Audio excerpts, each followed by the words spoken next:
해봐. 무너져라. 못 따지더라.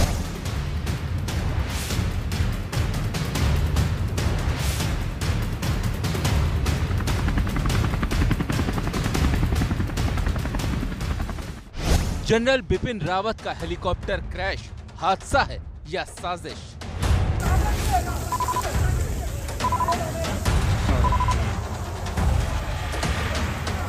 सेना के सबसे ताकतवर शख्स का हेलीकॉप्टर गिरा या गिराया गया?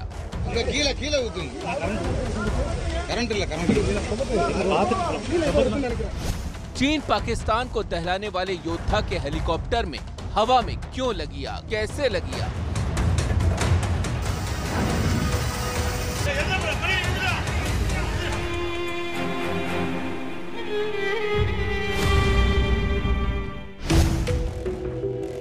कुन्नूर के पास चीफ ऑफ डिफेंस स्टाफ को लेकर जा रहा हेलीकॉप्टर क्रैश हो गया। जमीन पर गिरते ही हेलीकॉप्टर धू-धू कर जलने लगा। Mi-17 V5 हेलीकॉप्टर एयरफोर्स के सबसे आधुनिक हेलीकॉप्टर्स में से एक है और सबसे सुरक्षित भी। ऐसे में सवाल ये उठ रहा है कि चीफ ऑफ डिफेंस स्टाफ को ले जा रहे हेलीकॉप्टर की जांच उड़ान से पहले की गई थी या नहीं? क्या खराब मौसम के चलते ये घटना हुई? क्या हेलीकॉप्टर में कोई खराबी आई? क्या पहाड़ी से टकरा गया हेलीकॉप्टर, या फिर हेलीकॉप्टर के साथ हुई कोई साजिश? अभी जो इंक्वायरी ऑर्डर करी गई है उससे पता लगेगा कि ये वाकई खराब मौसम की वजह से हुआ है या किसी तकनीकी खराबी की वजह से हुआ है।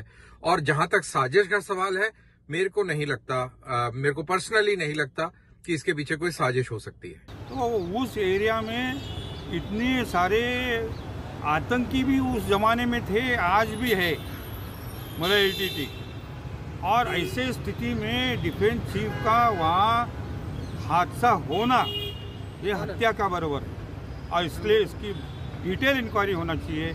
NIA जैसे एजेंसीज ने आज से इंक्वायरी शुरू करनी चाहिए। दरअसल संदेह इस बात पर इसलिए भी किया जा रहा है क्योंकि क्रैश साइट पर मौजूद चश्मदीदों का कहना है कि हेलीकॉप्टर में आग हवा में ही लग चुकी थी और उसके बाद ये क्रैश हुआ।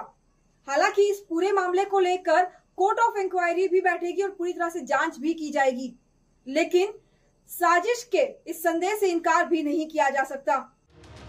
ये बात हम यूं ही नहीं कह रहे। दरअसल जनरल बिपिन रावत दुश्मनों की आंख में कांटे की तरह लंबे वक्त से चुभ रहे थे और इसके पीछे कई वजहें थी। कि जिस तरह की बर्बरता पाकिस्तान करता आ रहा है, उसको हम मुंह तोड़ जवाब उसी इलाके में या अन्य किसी इलाके में देते आए और देते रहेंगे। 2015 और 2016 में भारत ने म्यांमार और पाकिस्तान के कब्जे वाले कश्मीर में 2 सर्जिकल स्ट्राइक की थी।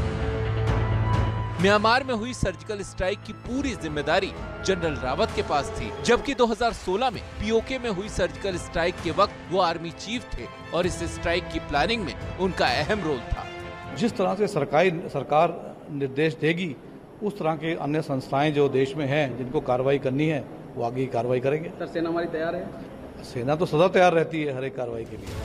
घर में घुसकर मारने की जनरल रावत की इसी रणनीति से दुश्मन कांपते भी थे और रावत की मौजूदगी उन्हें खटकती भी थी। रिटायरमेंट के बाद जब रावत देश के पहले चीफ ऑफ डिफेंस स्टाफ बन गए तो दुश्मन के लिए वो और बड़ा खतरा बन गए। वैसे भी जनरल रावत खुलेआम दुश्मनों को चुनौती देते रहे हैं, चाहे वो पाकिस्तान के कब्जे वाले कश्मीर की बात हो, complete state of Jammu and Kashmir which includes POK and Gilgit Baltistan, या फिर चीन को चुनौती देने की।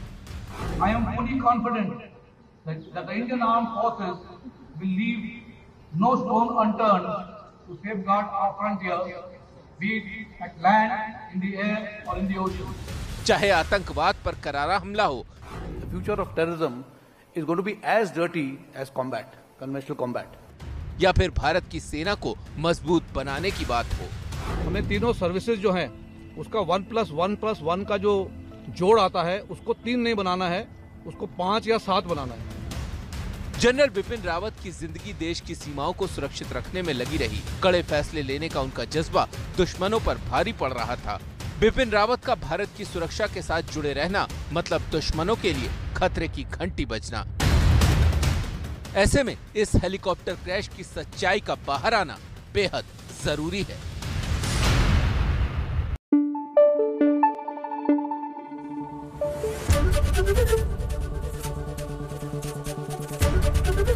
एबीपी न्यूज आपको रखे आगे।